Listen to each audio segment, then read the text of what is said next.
It really seems like everything we do today is built around this intense expectation of like seeing immediate results. Oh, absolutely. Yeah. Like if you put effort into something, you want the receipt right then and there. Right. You want the proof. Exactly.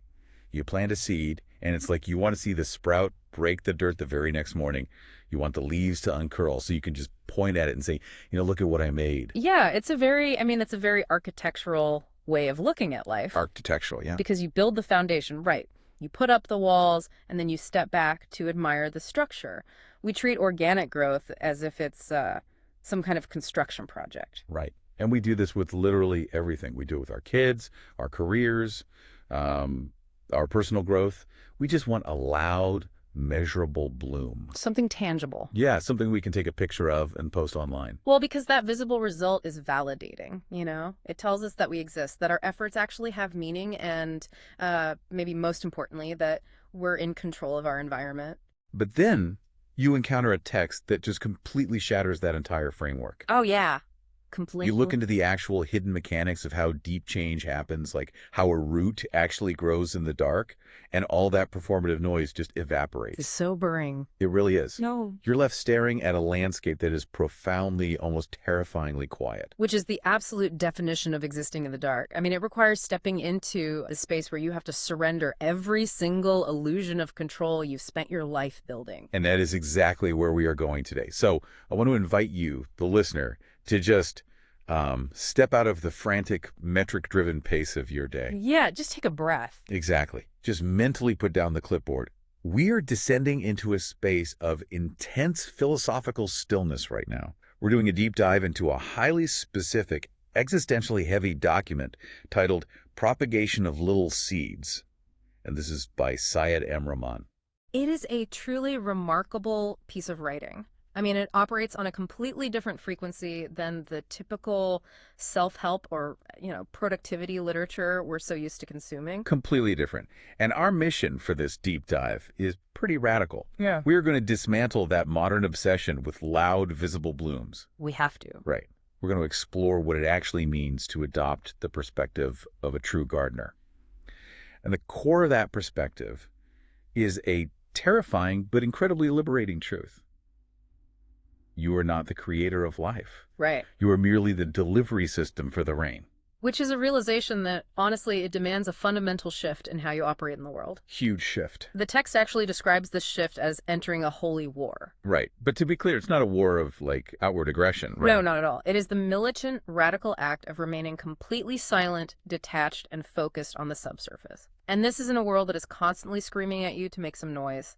And the stakes for this internal war are incredibly high.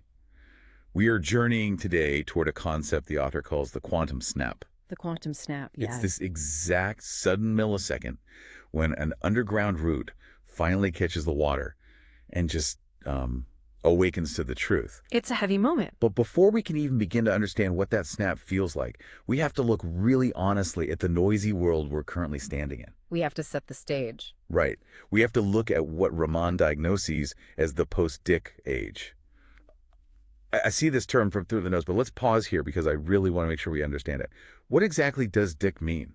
It's crucial we get this right. So in classical Islamic thought, dhikr literally translates to remembrance. Okay, remembrance. But it's not remembrance in the way you, remember where you left your car keys. Right, right. It is the intentional, rhythmic, repeated invocation of the divine. It's the practice of centering the human soul on God through repetition. So it's an active practice. Very active. The idea is that human beings are fundamentally creatures of repetition. We are what we repeatedly invoke. Okay, so dhikr is this profound centering repetition. But Rahman says we are living in a post-dhikr world. Does that mean we've just stopped remembering altogether? Because I got to say, it feels like my brain is constantly looping on things. And that is the terrifying insight of the text. We haven't stopped remembering at all. We haven't stopped chanting or repeating. We're just doing it differently. Exactly. The structural mechanism of dhikr is entirely intact in the modern human being. What has changed is the object of that remembrance. We've basically just swapped out the name we invoke. Oh, wow. So we're still doing the repetition, but we're worshiping completely different things. Yes. The text argues that humanity is trapped in this landscape of displaced worship.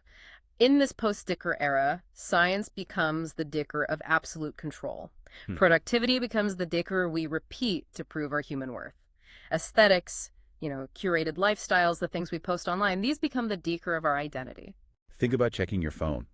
Like just that physical motion of pulling it out of your pocket, unlocking the screen, pulling down to refresh the feed. Over and over again. We do it hundreds of times a day. It is literally a physical chant. It really is. We're constantly rehearsing our political anxieties, repeating therapy speak to define our wounds, just refreshing the metrics on our social media to see who liked what.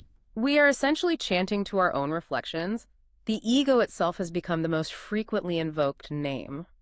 And the texts point out that this creates a world of immense noise, but it's empty noise. Ramon calls this generating counterfeit heat. Does it heat? Yes. I really latched onto this phrase. Because if you think about, say, a dinner party where people are debating a current event, how much of that conversation is actually about finding the truth, and how much is just rhetorical fever? Mostly fever, I'd say. Right. It's just people polishing their social masquerade, trying to sound smart, trying to prove they exist by forcing a reaction from the people around them. It's performative friction.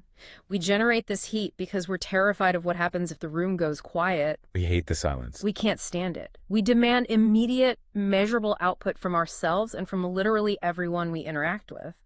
And that demand, that obsession with the visible result, is what Ramon identifies as the tyranny of the bloom. The tyranny of the bloom. Let's dig into that, because I feel like this is the water we all swim in right now. It's everywhere. Like, if I'm trying to teach my kid a new concept with their homework, and they don't immediately give me the correct answer, the bloom, essentially my instinct is to just get frustrated. I think the process is broken. Because you are approaching your child's mind with an instrumentalist mindset. Instrumentalist. Okay, explain that. Instrumentalism is the dominant philosophy of this post-Dick world. It's the assumption that everything in the universe, including language, relationships, even the human soul, is a system that can be measured, adjusted, and optimized. Like treating a human being as a vending machine. Exactly like that. I put the correct data in, I press the button, and the results should just drop into the tray. And if it doesn't drop into the tray, what do? You kick the machine. Right. You hit it. We treat human interaction not as a shared space where we discover truth together, but as an extraction process. We're like data miners hunting for value. We want the nectar of the interaction, and we want it immediately. If a plant isn't visibly flowering on our exact timeline, we declare it dead. It's like we've replaced the messy reality of nature with a plastic garden. Oh, that's a good way to put it. Because if you think about a plastic garden, it's actually exactly what the modern mind wants. It's loud, it's brightly colored, and it's perfectly measurable. You can count every single plastic petal. Right, there's no mystery. But it is entirely necrotic. It is completely dead at the root. It requires no water, no patience out in the elements, and absolutely no silence. That's a perfect analogy. The plastic garden gives you the aesthetic of the bloom without the vulnerability of the root. But the true gardener, the figure at the center of Ramon's text, operates in complete fundamental opposition to this instrumentalist mindset. Wait, if we reject the plastic garden and we reject this urge to constantly measure the bloom, what is the alternative? Like, how does a gardener actually operate if they aren't focused on the flowers? Well, the alternative requires what the text implies is a brutal death of the ego. The gardener's perspective has to shift entirely downward, away from the surface and into the radix, which means the root. A radix, okay. The foundational realization of the gardener is that they do not offer the light. They do not manufacture the life hidden inside the seed. They're just the delivery system. They're just the delivery system for the rain. Yeah. To accept that role, you have to completely abandon the need to control the outcome. You have to adopt the posture of what the text calls the shahid. I have a note on that word. Shahid. It translates to witness, right? Yes. But when I hear witness, I think of someone standing on the sidelines, totally passive, like a bystander watching a car crash. Is that what Ramon means? Just passive observation? Not at all. And that's a really important distinction to make. In this philosophical framework, the shahid is an active, deeply accountable presence. Witnessing is not apathy. Okay. It is standing incredibly close to the struggle of the root, being fully present with it, but exercising the immense, painful discipline to not dig up the soil to check if it's growing. Oh, that is so hard. That discipline of proximity without interference, just standing there. It carries an unbelievable weight. The sources actually talk about reaching a specific spiritual station where the gardener has no wish to do anything. See, that sounds counterintuitive again. If I hire a gardener, I want them to be doing things. Hmm. Pruning, digging, fertilizing. Yeah. How can a gardener have no wish to do anything? It's about the motivation behind the action. The gardener isn't frantically trying to force the plant to grow just to satisfy their own ego. Think about the rain. Rain doesn't wake up and try really hard to fall. It doesn't have an agenda. It falls simply because it is the nature of heavy water to yield to gravity. It's inevitable, not forced. Yes. Operating from that station of having no personal agenda strips away what the texts refer to as kammer, Kammer. which literally translates to wine or intoxicants. But here it represents the intoxication of the ego, the vanity of wanting to be the hero. When you are desperately trying to force a result, your ego is drunk on the process. You want the plant to grow so you can say, look at what a brilliant cultivator I am. Look at my impressive blooms. Exactly. But when the gardener operates without that self-serving intoxication, when the messenger essentially becomes invisible, the message of the water becomes incredibly pure and dense. The transaction is no longer about the gardener's ego. It is entirely about the root receiving the water. There's a parable mentioned in the notes that seems to deal directly with this idea of ego and ownership. Something about a flower and a bee. Can you walk me through that? It's a brilliant illustration of this exact dynamic. So the text presents this image of a newly sprouted flower. It has just opened up in the sun, it's proudly flaunting its petals, and it is fiercely claiming its nectar as its own unique, isolated brilliance. Like it did it all by itself. Right. It tells the bee, essentially, keep away, this juice is mine alone. My beauty is a product of my own singular existence. The ultimate ego trip, believing you are entirely self-sufficient. It's the delusion of the plastic garden applied to a living thing. The flower believes its value is self-generated, but the bee is completely unfazed by this arrogance. I love that. It just casually lands, gathers the nectar, and as it leaves, it drops an absolute philosophical payload on the flower. The bee says, your nectar is as much yours as the sea is the fish's. Wow, your nectar is as much yours as the sea is the fish's. Yeah. That completely shatters the illusion of ownership. The fish doesn't own the ocean, it just swims in it. And the flower doesn't own the nectar, it's just hosting the process of life. The true gardener, like that bee, recognizes that the juice, the truth, the capacity for growth does not belong to the ego. We don't invent the truth.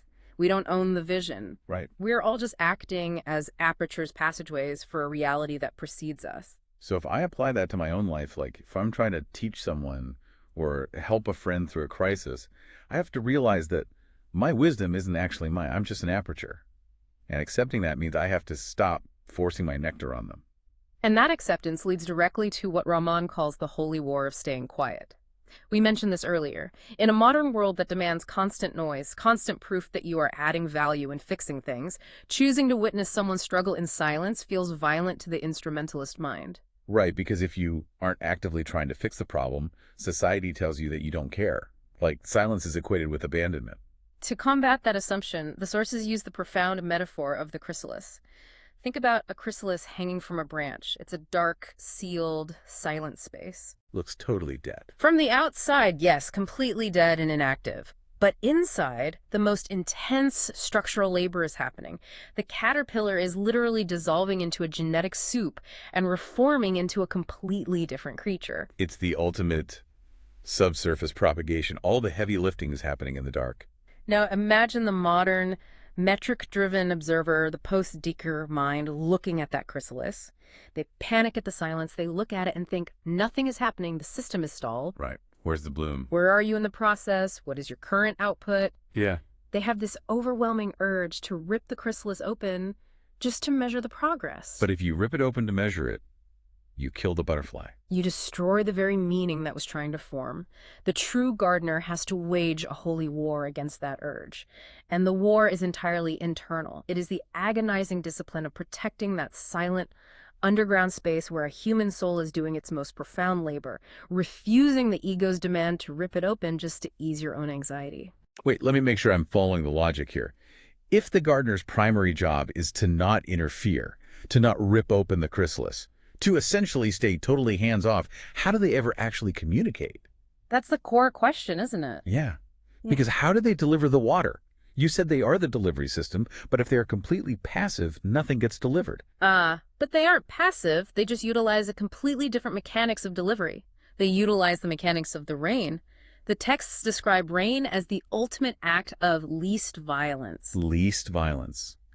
I really like that phrasing because water is incredibly powerful. I mean, it carves canyons over millennia, but it doesn't strike the earth with the force of a hammer. It doesn't drill into the soil like a machine. Right, it doesn't attack the earth. It falls in these tiny, rhythmic yielding sequences. It adapts to the shape of the earth it encounters. To explain how we apply this least violence to human communication, the texts offer a really vivid analogy. The paper airplane versus the rocket. Okay, let's unpack this. Because usually, when we really want to convince someone of something important, we act exactly like we're building a rocket. We do. We load up this rhetorical missile with heavy data, we pack it with aggressive arguments, we attach our ego as the engine, and we forcefully launch it right at the other person. We want to shatter their intellectual defenses and plant our flag on their moon. We treat communication as an act of war. And what usually happens? The other person sees the rocket coming, and they just build thicker armor. They dig into their trenches. It creates a massive explosion of defensive friction, but very little actual penetration of the soil. The gardener, however, doesn't build a rocket. The gardener folds a paper airplane. A paper airplane is so incredibly fragile. Why use that? Because of its fragility, Rahman describes the paper airplane as consigned nothingness, folded from the graveyard of language. Whoa. Consigned nothingness. It carries a payload of dense, vital reality, but it possesses absolutely no engine of its own. It cannot force its way to the target. It relies entirely on the wind, which represents the spirit, the nafas, the receptivity of the listener to stay aloft. So if the listener isn't ready to hear it, if there is no wind? If the wind isn't there, the paper airplane simply lands softly on the ground. It doesn't explode, it doesn't cause damage, it just waits. And that gentle delivery is the only way to bypass the defenses of a modern mind that is trapped in what the text calls active amnesia. Active amnesia. Is that the result of the post-ticker noise we talked about earlier? Yes. We're constantly aggressively forgetting our deep roots, our divine origin, because we are drowning in the metric-driven noise. We're distracted. Very. Yeah. If you fire an argumentative rocket at someone suffering from active amnesia, you just trigger their ego. They argue back, they pull up their own statistics, they retreat into their ideological bunker. But the paper airplane, it doesn't argue. It just falls. It just falls. The quiet parables, the silent witnessing, the gentle offering of truth without the demand for immediate agreement. These things don't trigger the defense mechanisms because they aren't attacking. They simply land, and slowly, rhythmically, they begin to saturate the dry soil of that amnesia. I noticed a really specific personal anecdote mentioned in the outline regarding this something called the father effect or the green flag moment. It seems to be a real-world example of this paper airplane concept. What is the story there? It's one of the most grounding moments in the source material. Rahman recounts a time when he witnessed a profound tectonic realization surface in his own father. Now, the crucial detail of the story isn't the specific theological nature of the realization, but how it happened. Okay, the how is what matters. Right. Rahman didn't debate his father into this new understanding. He didn't build a philosophical rocket and fire it across the living room. So he didn't corner him with a 12-point PowerPoint presentation on why his worldview was wrong. He didn't argue the point at all. You can imagine the scene based on the text. They're likely sharing a quiet space, a moment of sober pause. There is no rhetorical heat being generated. It's just silence. Rahman acts as the silent gardener. He is simply present. And in that environment of non-interference, the nectar of a deep truth simply seeps into his father's roots. The realization blossoms from within the father on his own timeline, unforced. That is incredibly difficult to do. Like, if I see someone I love holding a flawed perspective, my entire body screams at me to correct them, to push them toward the right answer. Of course, that's natural. But you're saying that subsurface propagation means trusting that the truth can do its own work if I just shut up and hold the space. It is the hardest discipline, but extrapolating from Rahman's experience with his father, we uncover a fundamental law of human transformation. The most powerful shifts in human understanding simply do not happen in loud, performative debates. They happen completely underground, in the silence. They happen in the spaces where the algorithm cannot track them and where the hospital dashboards cannot measure them. It's invisible. It's the water finally reaching the root in the absolute dark. But here is the catch. To be the gardener capable of delivering that water, to be the person who can fold that paper airplane and launch it without a trace of your own ego attached, you have to undergo a massive internal temperature drop. You cannot carry the heat of the world with you into that silent space. Which brings us to the heaviest, most existentially dense core of this deep dive. Let's go there. The text talks about the necessity of operating at absolute zero. And I have to admit, when I first read that phrase, my mind immediately went to a very dark place. Absolute zero sounds like the void. It sounds like giving up, a depressed apathy where nothing matters anymore. It's vital that we clarify this because the modern mind almost always conflates zero with nihilism. But absolute zero in this philosophical framework is not an atheistic emptiness. It is a highly specific ontological temperature. Okay. It is the exact temperature where all counterfeit heat finally cools into irrelevance. Okay, remind me, counterfeit heat is the performative friction, right? The Yeah. ego stuff we were talking about. Yes. It's the warmth we frantically generate for ourselves to avoid admitting that we desperately need the sun. It's our spiritual vanity, our obsessive need to curate a legacy, the rhetorical fever of always needing to prove we are right. All of that is counterfeit heat. And at absolute zero, that all stops. When your internal landscape reaches absolute zero, all of that friction freezes and shatters. You realize with total clarity that you do not have to sustain your own meaning. You are not the battery powering the universe. There is a really visceral analogy the text uses to describe the shock of hitting this temperature. The theater analogy, I want to make sure I get this right. Imagine you are sitting in a massive ornate theater. You are watching a deeply moving, tragic play. You are completely bought in. You are utterly immersed in the illusion. The lighting is perfect. The music is swelling. You're literally weeping over the drama unfolding on the stage. And then suddenly, without warning, a stagehand in the back flips a massive switch and the harsh industrial house lights come blazing on. The illusion is instantaneously shattered. Instantly, you stop crying. You look up at the stage, and under that brutal fluorescent light, you see that the majestic stone castle you were just weeping over is actually just painted cardboard. It's totally fake. You see the wooden 2x4s holding it up. You see the scuff marks on the floor, the duct tape holding the props together, the actors sweating heavily under their makeup. You are stunned by the real breaking violently into the performance. That moment, that exact sensation of the house lights coming on, is absolute zero.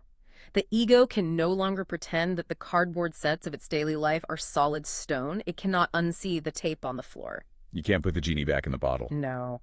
The performative drama of your career, your social standing, your curated identity, it all suddenly looks incredibly flimsy under the light of the absolute.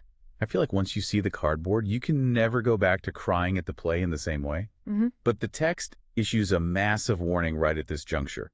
Just because the house lights come on doesn't mean you are safe. There's a trap called the void of interlude. What is that? The void of interlude is perhaps the most insidious trap on any spiritual or intellectual journey. When the ego hits absolute zero and the play is ruined, the immediate reflexive temptation is to turn around in your theater seat and look down on all the other people in the audience who are still crying. Oh, wow. You build a new ego out of your own disillusionment. Exactly. The ego is incredibly resilient. It builds a comfortable waiting room out of the rubble.